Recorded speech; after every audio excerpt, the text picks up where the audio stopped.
I think we should say thank you to Mark and our choir.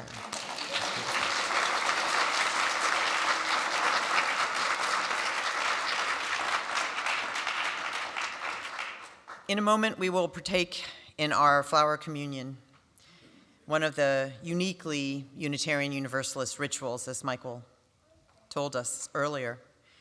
And I'm going to say just a couple words about it because I think it's important for us to think about it in a very mindful context this year. So this is the time in the service that if you need to, take a moment to wiggle. In case you have some wiggles you need to get out. We should probably do this every service, not just our multi-gen.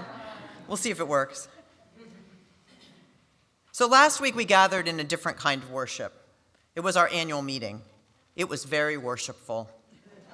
I found myself moved to simply see all the gathering and the people who showed up to support the democratic process in a time when that is so endangered. And what we need to remember about this service, this communion, as joyful and beauty-filled as it is, it was designed that way for a reason, and that reason was that Norbert Čapek lived with the heartache of a time when he saw authoritarianism rising all around him in his country.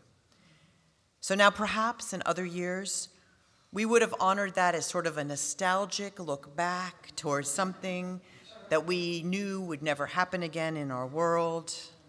I think today in 2023, we are a little bit more aware that we do not have that luxury. And yet, for me, that makes this ritual even more important. We have rituals, you know, because life isn't simple, because life isn't a steady state. Life is a progression, and sometimes human striving seems to be a dance between progression and regression. I think a lot. In these last couple years, I've thought a lot about the people who are sitting as you are or you at home are doing, participating in this ritual. I think about those people in the days when Norbert Čapek preached to thousands, and I wonder about their lives when they were not able to assemble again. I suspect there were hearts that just longed for what we enjoy today, just the right to come together and participate in a simple ritual which celebrates joy, which renews our commitment to the human spirit, and which allows us to celebrate human progress. On this day, in this June, 2023, this month of pride, when many of our beloveds are again facing a level of fear they thought they would not face again in their lifetime, when we are facing attacks on our judicial system, when women are struggling for basic rights over their bodies, this ceremony is so sacred. Each of those beautiful flowers is like a window opening on the possibility of new hope and reminding us of the power we all have to choose what to do with this gift of life we are given. It is a window that gestures us into a deeper relationship with ourselves, with one another, and with all forms of life on this planet when we are still negotiating and navigating our way back into those relationships.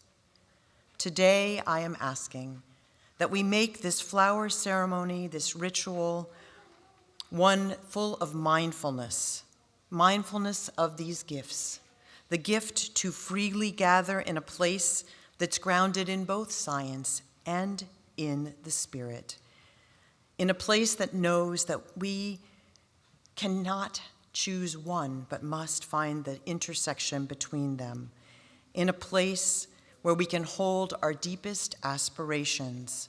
Let us look with intention upon these flowers and behold their beauty, and may we also, perhaps even more so, watch the faces of these precious people and think of people who are not physically before us today.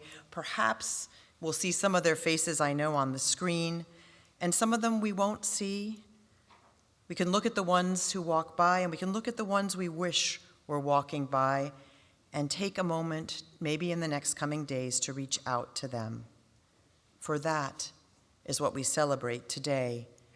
This place rich with connection, that is the purpose of this flower communion. For all of us who are moving together, may our movement remind us of the freedoms that we share, and let every vision remind us of the preciousness of human life and its diversity. Today, may we honor this ritual designed by one who is willing to sacrifice that others might have a more sustained spirit, and may we each commit to spread its beauty and hope in ever-expanding circles around us.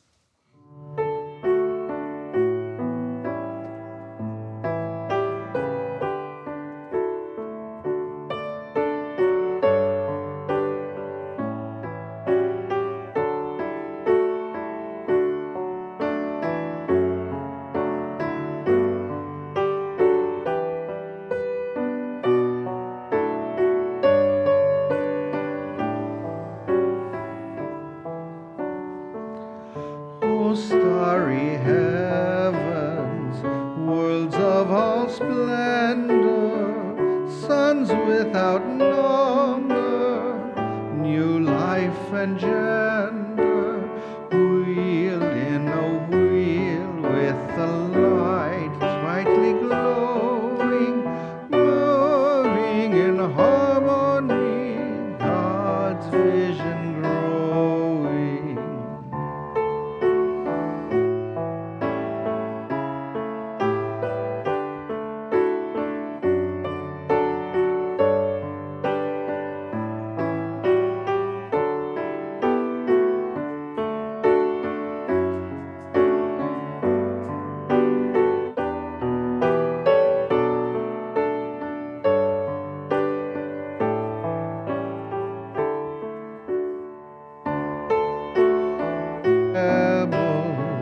High mountain passes, depth of the ocean, dew on the grasses, great things and small with the light.